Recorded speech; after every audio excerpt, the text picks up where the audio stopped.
الحمد لله نحمده ونستعينه ونستغفره ونؤمن به ونتوكل عليه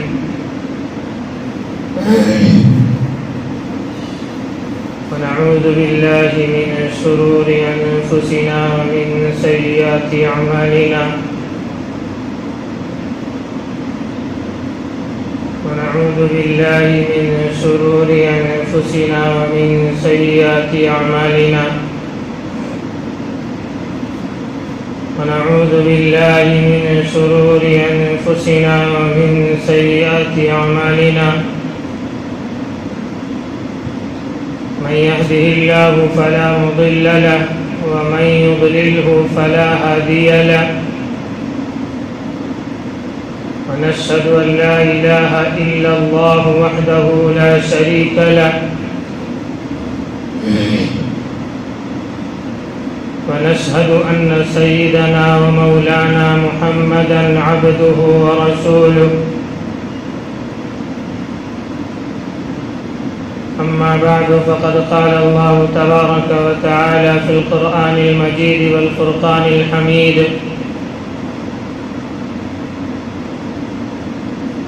والذين كفروا بعضهم أولياء بعض إلا تفعلوه تكن فتنة في الأرض وفساد كبير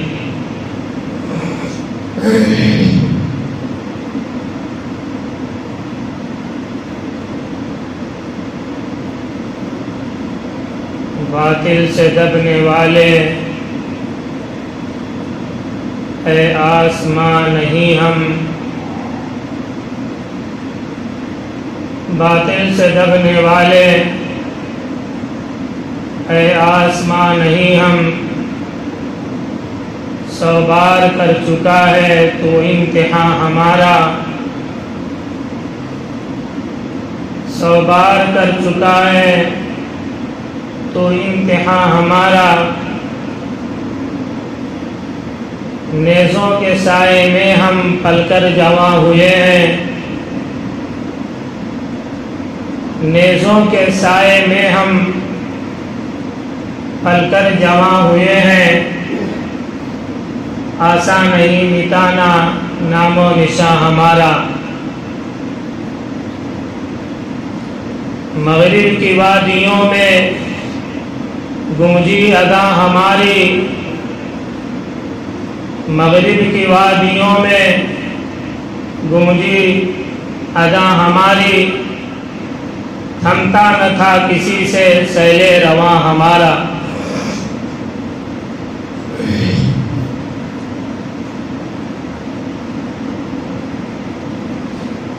میرے محترم بزرگوں اور دوستوں اور میرے عزیز ساتھیوں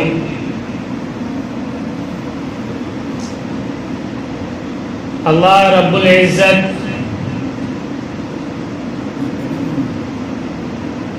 کروڑوں رحمتیں نازل فرمائے علامہ اقبال رحمۃ اللہ علیہ کے قبر مبارک پر اور ان کی روح کو اللہ تسکین عطا فرمائے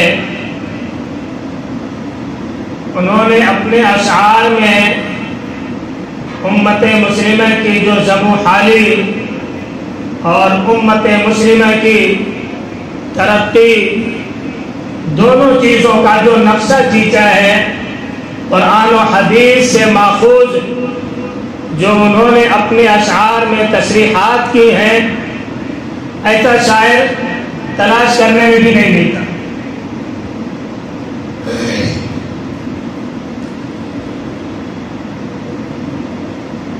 علامہ اقبال رحمۃ اللہ علیہ نے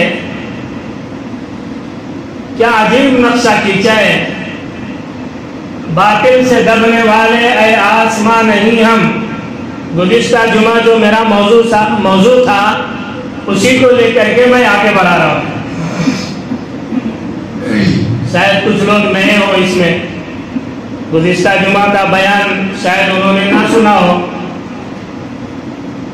گزشتہ جمعہ جو میرا موضوع تھا وہ مسجد اقصی ارض مقدس غزہ کے جمع مرد مجاہدین باہمت اور حوصلہ مند عورتیں اور اپنے خون سے اسلام کی آبیاری کرنے والے مجاہدین، یہ میرا موضوع تھا۔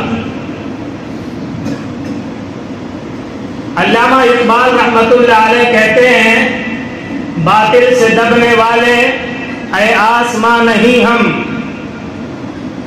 آج جو باطل طاقتیں اسرائیل، امریکہ، یورپ، برطانیہ اور جتنی بھی ان کی ہمنوائیں طاقتیں ہیں، جتنی بھی ان کے سپورٹ کرنے والی طاقتیں ہیں، جو اپنے آپ کو آسمان کہتی ہیں، جو اپنے آپ کو سپر پاور کہتی ہیں، جو یہ کہتی ہیں کہ ہماری طاقت کے آگے کسی اور کی طاقت نہیں ہو سکتی، اور دنیا میں یہ ہوا کھڑا کیا گیا کہ اسرائیل کی جو فوجی طاقت ہے وہ دنیا کی چوتھی سپر پاور طاقت ہے، فوجی طاقت۔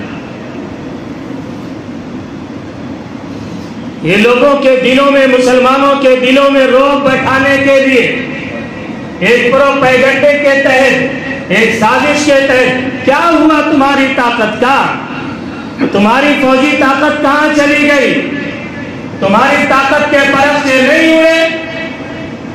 باطل سے دبنے والے اے آسماں نہیں ہم۔ اپنے آپ کو سپر پاور کہنے والی باطل طاقتیں یہ کان کھول کر کے سن لیں کہ ہم ان سے دبنے والے نہیں ہیں، ہم ان کے سامنے سر جھکانے والے نہیں ہیں، ہم وہ قوم نہیں ہیں جو سرنگوں ہو جائے، ہم وہ قوم نہیں ہیں جو کسی کے سامنے سجدہ کریں، ہم وہ قوم ہیں جو سر کٹانا تو جانتے ہیں لیکن سر جھکانا اس قوم کو نہیں آتا۔ اس قوم کا یہ شیوا رہا ہے کہ یہ قوم اپنا سر تو کٹا سکتی ہے لیکن باطل کے سامنے اپنے سر کو جھکا دے یہ نہیں ہو سکتا، اور یہ اہل غزہ اور فلسطین کے مسلمانوں نے یہ کر کے دکھایا۔ ساری قربانیاں پیش کر دی لیکن ہار نہیں مانی، ہار تسلیم نہیں کیا، ساری قربانیاں دے دی لیکن سر کو نہیں جھکایا۔ باطل سے دبنے والے اے آسماں نہیں ہم۔ 100 بار کر چکا ہے تو امتحان ہمارا، یہ ہماری اور تمہاری جنگ کوئی آج کی نئی جنگ نہیں ہے،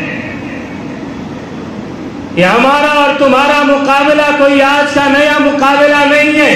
ایک بار نہیں، 2 بار نہیں، 100 مرتبہ سے زیادہ بھی تو ہمارا امتحان لے چکا ہے، تو ہم سے مقابلہ آرائی کر چکا ہے، لیکن ہر میدان میں تجھے شکست نہیں کھانی پڑی ہے، اور انشاءاللہ اس معرکے میں بھی تجھے شکست ہی مقدر ہے انشاءاللہ۔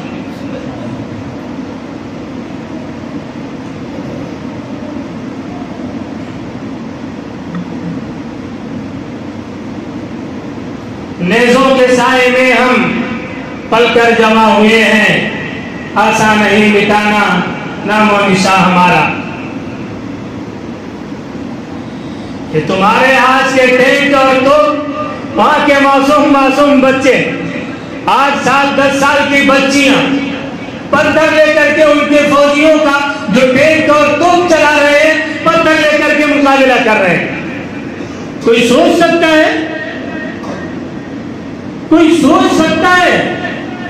ٹینکوں اور توپوں کا مقابلہ وہ نہتے مسلمان جن کے ہاتھوں میں سوائے اینٹ اور پتھر کے کچھ بھی نہیں ہے، جو بے سر و سامانی کی زندگی گزار رہے، کوئی اسلحہ ان کے پاس میں نہیں ہے، کوئی جدید ٹیکنالوجی ان کے پاس میں نہیں ہے، ان کو بھروسہ ہے صرف اپنے رب کی طاقت پر،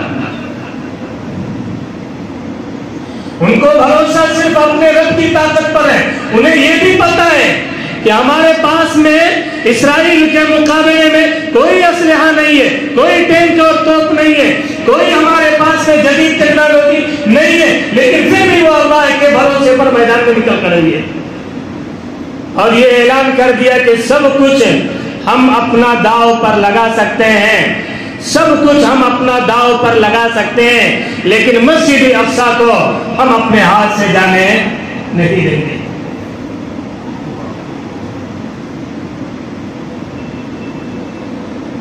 نیزوں کے سائے میں ہم پل کر جمع ہوئے ہیں، آسان نہیں مٹانا نام و نشان ہمارا، آسان نہیں مٹانا نام و نشان ہمارا۔ مغرب کی وادیوں میں گونجی ادا ہماری، اے باطل طاقتیں وہ تاریخ ماضی کی پھر دہرائی جائے گی۔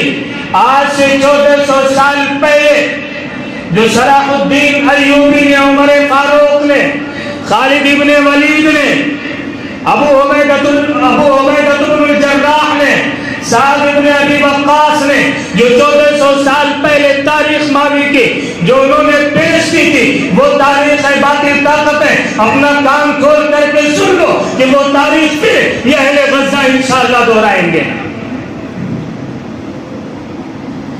مغرب کی وادیوں میں گونجی ادا ہماری، وہ دور تھا سعد ابن ابی وقاص اور خالد ابن ولید رضی اللہ تعالیٰ عنہما کا، عمر فاروق کا وہ دور تھا جو مغرب کی ساری طاقتیں مل کر کے مسلمانوں سے معرکہ آرائی کر رہی تھی، لیکن اس وقت بھی ہم نے یورپ کے اندر اپنی اذان کی گونج ہر علاقے میں ہم نے سنائی تھی۔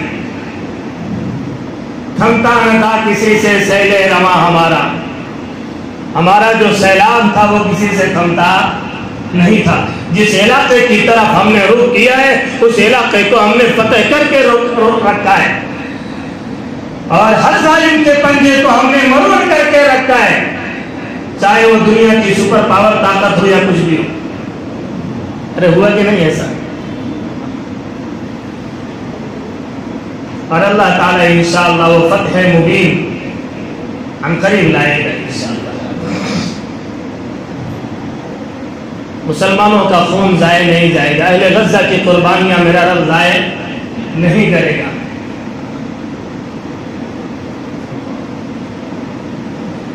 فلسطین، مسجد اقصی، ہمارا کیا رشتہ ہے اس سے؟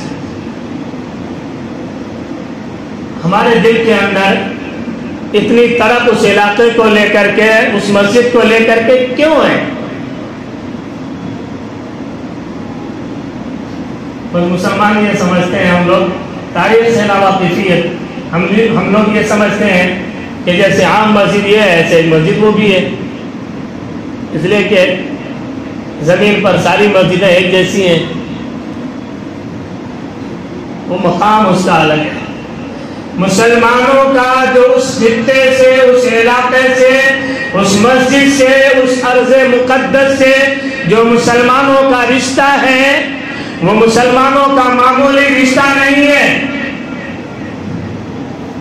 مسلمانوں کی تاریخ اس خطے سے، اس علاقے سے، اس ارض مقدس سے، اس مسجد اقصی سے جو جڑی ہوئی ہے وہ حضرت آدم سے لے کر کے جڑی ہوئی ہے۔ آج سے یہ ہمارا کوئی رشتہ نہیں ہے۔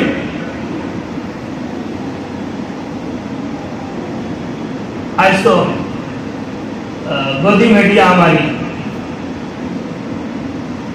ابھی گزشتہ جمعہ کو ہی دلی کے اندر ساری مسجدوں میں یہ پیغام اور یہ اعلان کرایا گیا کہ فلسطین اور غزہ کے مجاہدین کا کوئی نام منبر پہ بیٹھ کے نہیں لے سکتا۔ سمجھ رہے ہیں آپ؟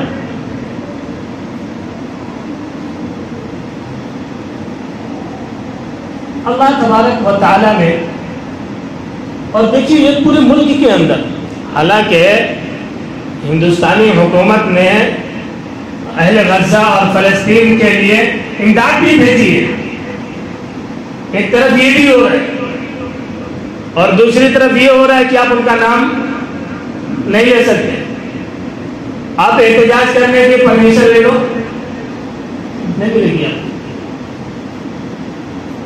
ملے گی؟ نہیں مل رہی۔ ممبئی کے اندر خلافت ہاؤس میں وارث پٹھان صاحب نے جو ہے بڑی مشکل سے ایک دعائیہ مجلس کا ایک پروگرام رکھا تھا، وہاں پر بھی نوجوانوں کو گرفتار کر لیا گیا۔ سمجھ رہے ہیں کہ کیا ہے؟ یہ وہی ہے جو قرآن کہتا ہے۔ کیا قرآن کہتا ہے؟ وَالَّذِينَ كَفَرُوا بَعْضُهُمْ أَوْلِيَاءُ بَعْضٍ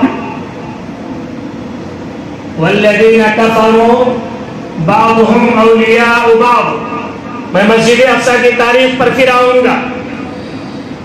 قرآن کریم کہتا ہے کہ جو کافر ہے الکفر ملت واحدہ، ساری باطل طاقتیں اور سارا کا سارا کفر یہ سب کا سب ایک ہے۔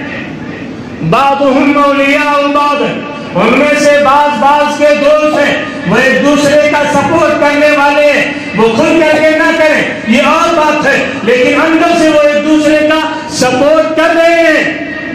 والذین کفروا بعضهم اولیاء، میں نہیں کہہ رہا ہوں، والذین کفروا بعضهم اولیاء بعض، یہ جتنی بھی باطل طاقتیں ہیں، جتنا بھی کفر ہے، وہ سب کا سب ایک ہے، ایک پلیٹ فارم پہ۔ بعضهم اولیاء بعض، ان میں سے وہ ایک دوسرے کے دوست ہیں، ایک دوسرے کا سپورٹ کرتے ہیں، ایک دوسرے کی مدد کرتے ہیں۔ قرآن آگے کیا کہتا ہے؟ إِلَّا تَفْعَلُوهُ تَكُنْ فِتْنَةٌ فِي الْأَرْضِ وَفَسَادٌ كَبِيرٌ۔ مسلمانوں تمہاری آنکھ کب کھلے گی؟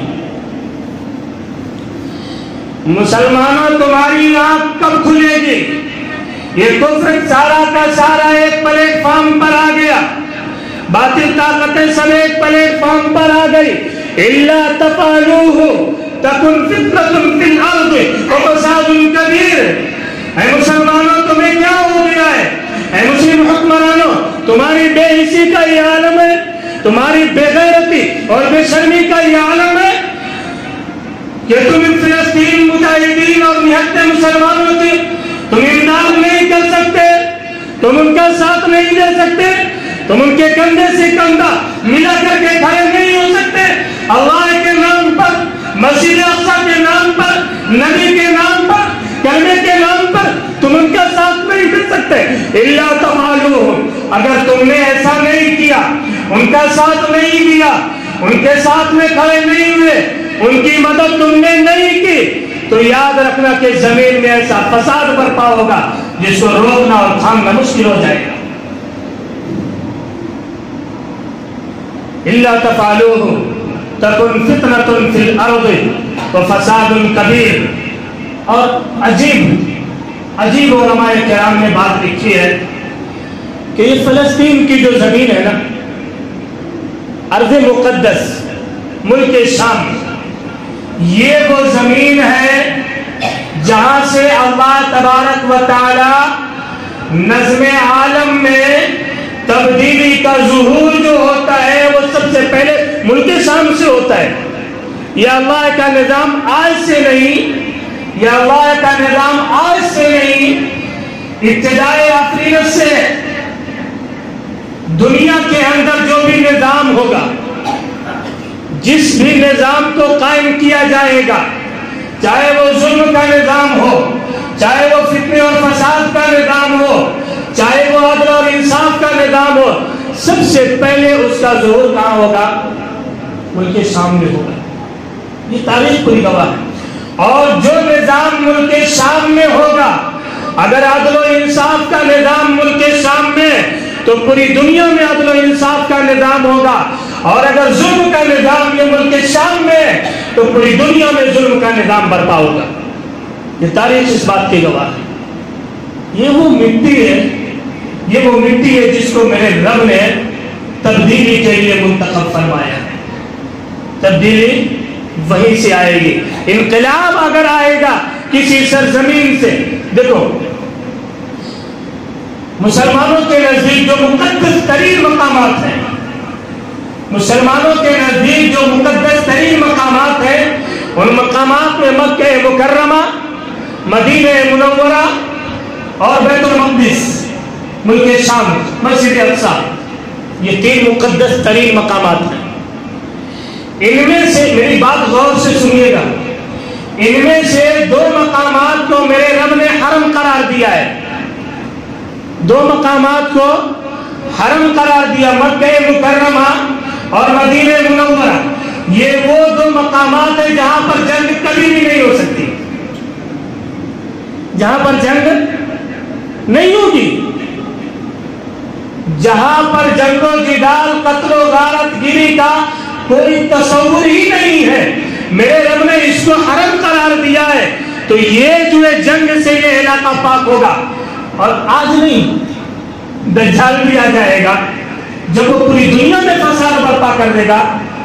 یہ وہ دو مقامات پر جانا بھی چاہے گا، فرشتے اس کو خجل کر کے ماریں گے. دنیا میں فساد برپا ہو جائے گا، ساری روئے زمین پر دجال آئے گا اور فساد برپا کرے گا. اور بات آگے تو بتائی دوں میں کیا کیا بتاؤں. دجال یہودیوں کی کتاب تلمود کر کے اس کی روایات کے مطابق یہودیوں کی جو پیشین گوئیاں ان کی کتابوں میں ملتی ہے وہ یہ ہے کہ تیسرا ہزارہ جو ہوگا، حضرت عیسیٰ علیہ السلام کے بعد میں 2000 سال گزرے گا اور تیسرا ہزارہ جو ہوگا اس تیسرے ہزارے میں دجال کی آمد ہوگی. یہ کون کہتا ہے؟ یہودیوں کی تاریخی روایات. آج جو وہ اتنی بے باکی سے اور اتنی تیزی کے ساتھ مسجد اقصی پر قبضہ کرنے کی سازشیں کر رہے ہیں، کوششیں کر رہے ہیں، وہ کیوں کر رہے ہیں؟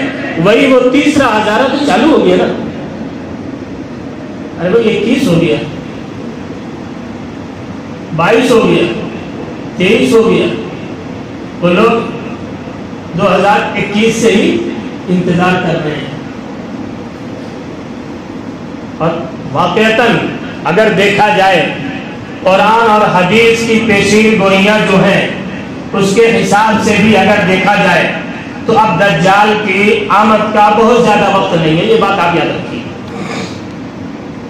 تاریخ کا تعین نہیں کیا جا سکتا کہ آ جائے گا، 4 سال کے بعد آئے گا یا 10 سال کے بعد میں آئے گا، یہ ہم تعین نہیں کر سکتے.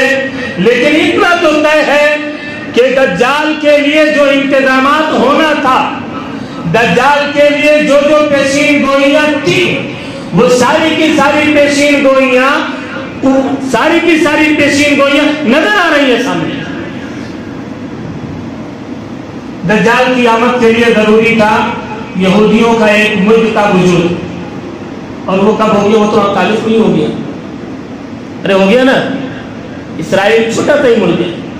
دجال کی آمد کے پیشین گوئیوں میں یہ بھی ہے کہ دجال کی آمد سے پہلے یہودیوں کا ایک ملک اور ایک ریاست ان کی قائم ہو جائے گی.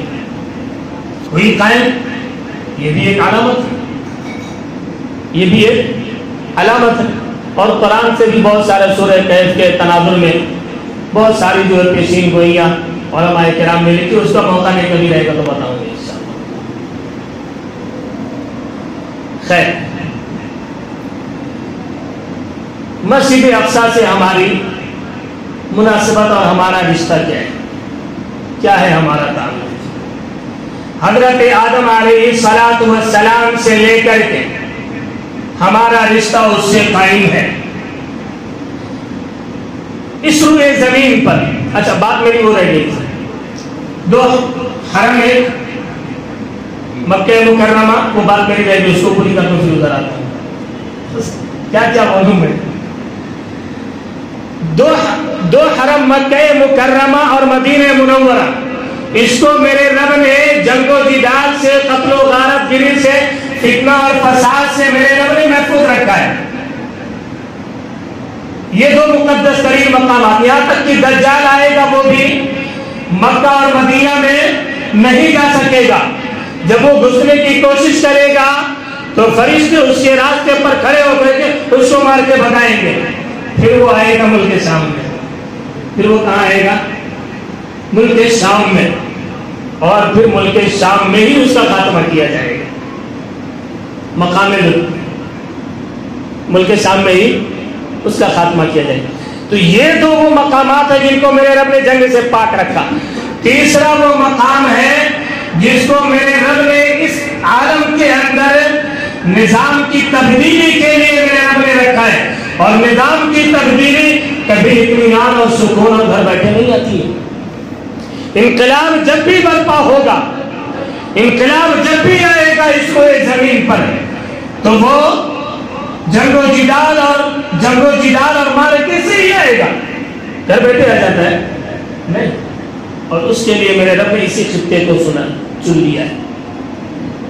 اور تاریخ پوری آپ اٹھا کر کے دیکھیے، مسجد اقصی کے اوپر جو حملہ اور بیت المقدس اور فلسطین کے اوپر ناجائز قبضے کی جو کوششیں ہیں وہ آج کی نہیں، حضرت سلیمان علیہ السلام کی تعمیر کے بعد، حضرت عیسیٰ علیہ السلام کی پیدائش سے تقریباً 581 سال پہلے وہاں سے مسجد اقصی پر حملے کا سلسلہ شروع ہوا، اور اس کے بعد میں جو سلسلہ چلا ہے مسجد اقصی پر حملے کا وہ ایک دو بار نہیں، سینکڑوں مرتبہ مسجد اقصی کے اوپر حملہ کیا گیا ہے، سینکڑوں مرتبہ۔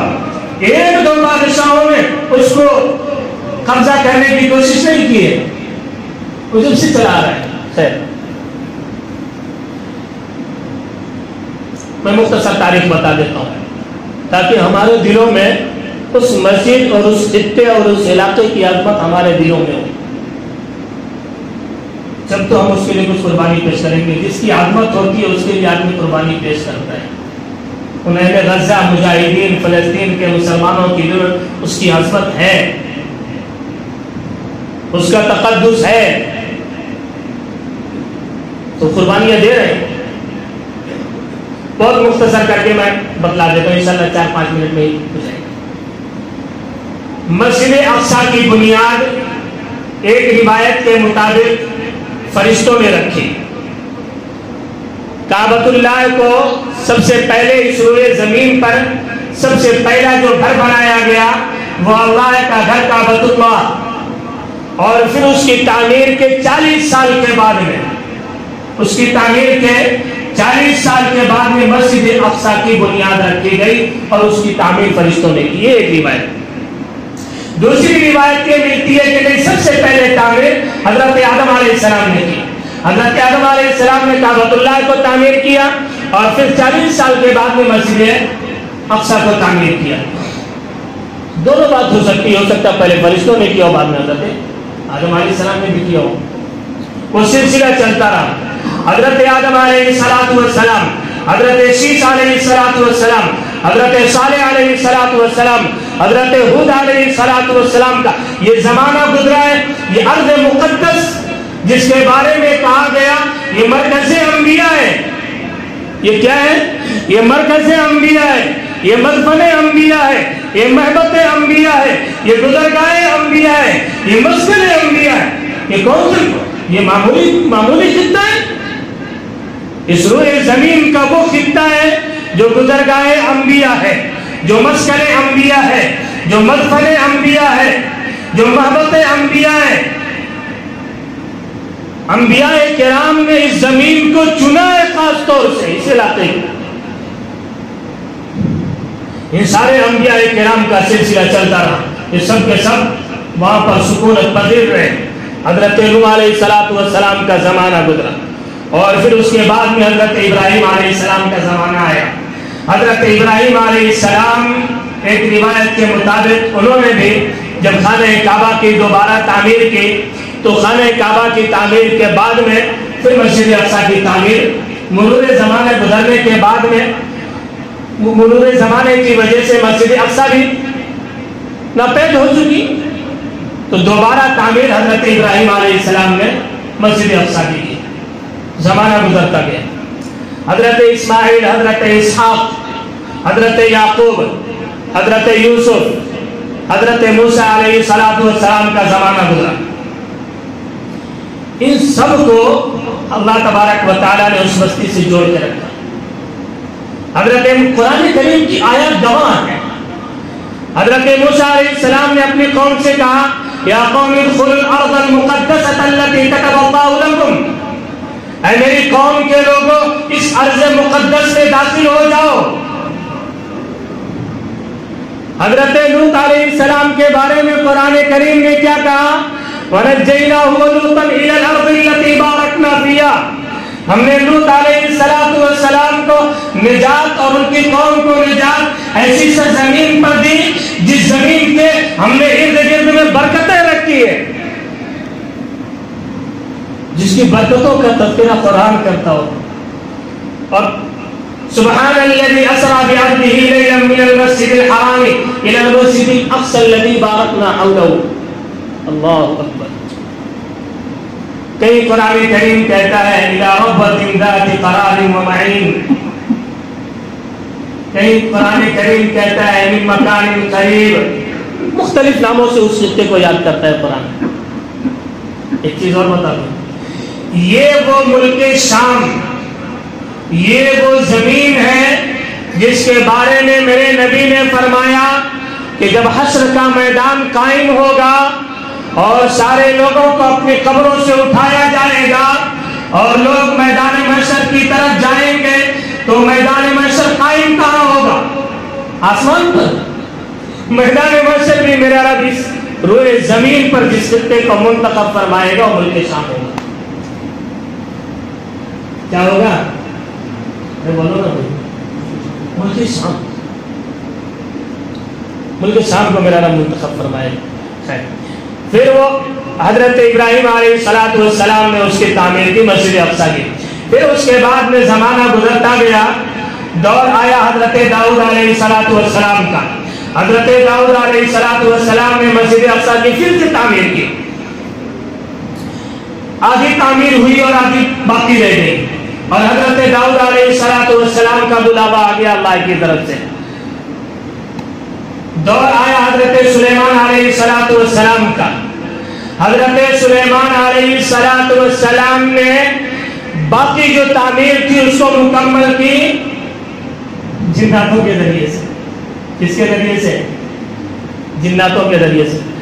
حضرت سلیمان علیہ السلام یہ وہ نبی گزرے ہیں جن کو اللہ تبارک و تعالی نے نبوت کے ساتھ ساتھ میں حکومت بھی عطا کی، اور حکومت بھی ایسی ملک لا ينبغي لأحد من بعدی، ایسی حکومت کے اس کے بعد میں ایسی حکومت سے میرے رب نے کسی کو نہیں دی. جناتوں پر حکومت، چرندوں پرند پر حکومت، ہواؤں پر حکومت، دریاؤں پر حکومت، صحراؤں پر حکومت. کیا میرے رب نے کیسی حکومت عطا کی تھی؟ دنیا کی سب چیزوں پر حضرت سلیمان علیہ السلام کی حکومت تھی. جناتوں کو معمول کیا مسجد اقصیٰ کی تعمیر کے لیے، اور اس وقت میں جو مسجد اقصیٰ کی تعمیر ہوئی ہے وہ اینٹوں اور پتھروں سے نہیں ہوئی ہے، سونے اور چاندی، ہیرے جواہرات، یاقوت مرجان سے. جنات لوگ جاتے تھے دریاؤں سے، سمندروں سے یاقوت مرجان، ہیرے جواہرات، سونے اور چاندی نکال کر کے لاتے تھے اور مسجد اقصیٰ میں لگاتے تھے. مشک عنبر کے گارے سے تعمیر کیا اور جناتوں نے تعمیر کیا. حضرت سلیمان علیہ السلام نے تعمیر کرایا، اور وہ جو تعمیر تھی وہ اتنی شاندار تعمیر تھی کہ 14ویں رات میں جس طریقے سے چاند چمکتا ہے تاریکی کے اندر، ایسے مسجد اقصیٰ چمکتی تھی تاریکی میں. جس تعمیر میں سونے چاندی ہیرے جواہرات لگے ہیں اس کا کیا کہنا. حضرت سلیمان علیہ السلام کا دور گزر گیا ہے. حضرت عیسیٰ علیہ السلام سے تقریباً 581 سال پہلے، حضرت عیسیٰ علیہ السلام کی ولادت سے 581 سال پہلے، 600 سال پکڑ لو آپ پہلے، بابل کا ایک بادشاہ تھا جس کا نام تھا بخت نصر. بابل کا ایک بادشاہ تھا جس کا نام تھا بخت نصر. اس بخت نصر نے اس مسجد اقصیٰ پر حملہ کیا اور اینٹ سے اینٹ بجا دی، پورے علاقے کے اندر آگ لگا دی. وہاں پر جتنے بھی ہیرے جواہرات، سونے چاندی، یاقوت و مرجان جو بھی مسجد اقصیٰ میں لگے ہوئے تھے سب کو لوٹ لیا اس نے، اور 70,000 یہودیوں کا قتل کیا. کتنے؟ 70,000 یہودیوں کا قتل کیا بخت نصر نے. پھر اس کے بعد میں دور آیا حضرت عیسیٰ علیہ السلام حضرت زکریا، حضرت یحییٰ علیہ السلام، یہ لوگ بھی اسی علاقے میں سکون پذیر رہے، اسی علاقے میں ان کا قیام تھا، مسجد اقصیٰ، بیت المقدس اور فلسطین کے اندر۔ پھر دور آیا آپ صلی اللہ علیہ وسلم کا 600 سال کے بعد۔ آپ صلی اللہ علیہ وسلم نے تمنا ظاہر کی کہ کاش مسجد اقصیٰ ہمارے قبضے میں ہوتا۔ وہ تمنا میرے رب نے 15 ہجری میں حضرت عمر فاروق رضی اللہ تعالی عنہ کے ذریعے سے پوری کی۔ 15 ہجری میں بیت المقدس فتح ہو گیا۔ پھر وہ مسلمانوں کے پاس میں رہا۔ پھر اس کے بعد میں 1099 عیسوی میں صلیبی طاقتوں نے پھر حملہ کیا۔ یہ میں وہ حملہ بتلا رہا ہوں جو بڑے بڑے حملے ہوئے ہیں مسجد اقصیٰ کے اوپر، ورنہ سینکڑوں حملے چھوٹے موٹے ہوتے رہے۔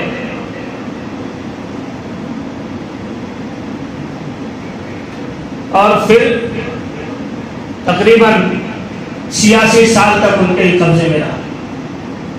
پھر اللہ تبارک و تعالیٰ نے ایک مرد مجاہد جس کا نام صلاح الدین ایوبی تھا، اللہ تعالیٰ نے اس مرد مجاہد کو بھیجا اور اس نے پھر مسجد اقصیٰ کو صلیبی طاقتوں سے آزاد کرایا اور مسلمانوں کے قبضے میں دیا۔ اور جب سے مسلمانوں کے ہاتھ میں ہی رہا یہ بیت المقدس۔ ابھی 1948 وہاں سے جو یہودی اور صہیونی جو طاقتیں ہیں وہ مسجد اقصیٰ پر قبضے کی کوششیں کر رہے ہیں اور وہ قابل بھی ہو جائیں گے، یہ طے۔ دیکھو دجال کو آنا ہے، اس نظام عالم کو تبدیل ہونا ہے، انقلاب برپا ہونا ہے، فتنہ اور فساد ہونا ہے، ظلم یہ سر کر کے بولے گا جب تو جا کر کے عدل اس کے مقابلے میں آئے گا، ظلم یہ سر کر کے بولے گا، پھر اس کے مقابلے کے لیے حضرت مہدی علیہ السلام کو اللہ تبارک و تعالیٰ ظاہر فرمائیں گے۔ اللہ تبارک و تعالیٰ ہم سب کو کہنے سننے سے زیادہ عمل کی توفیق عطا فرمائے۔ ایک اعلانیہ جیسا کہ گزشتہ جمعہ کو بھی اعلان کیا گیا تھا